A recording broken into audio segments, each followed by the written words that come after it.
Do you remember us? I'm sure you don't.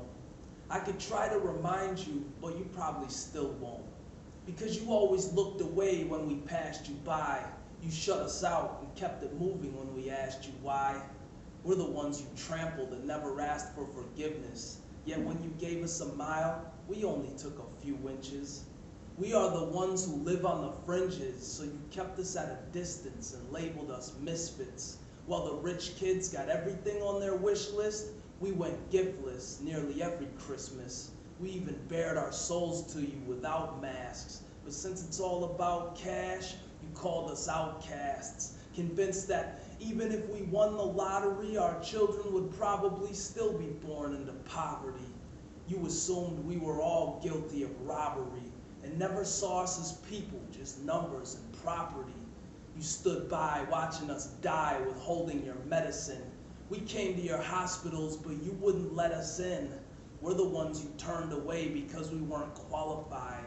So we had to learn to deal with it and swallow pride, but we took it all in stride, hard-hearted and hollow-eyed, and still we never cried. We just held it all inside, and every time we tried to deal with you civilly, you still looked down on us and treated us differently, or pretended we weren't there like we were invisible, thinking we're all helpless, hopeless, and miserable.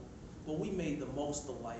We weren't poor by choice. So I'll no longer allow you to ignore my voice, because we're the ones you overlooked. So I'll make it quite clear. You can pretend we don't exist, but we'll still be right here.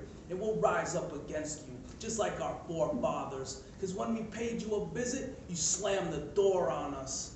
We sang you a tune with a beautiful chorus, but like every time we said hello, you just ignore us. We told you jokes, but you didn't smile or laugh.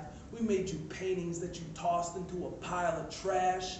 And we always tried to warn you, but you didn't listen, because your ego screamed louder than your intuition.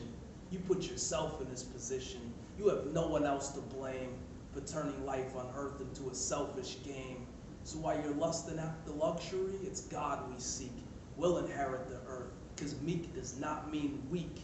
So when you see your empire coming to an end, remember us, and that all we ever wanted was a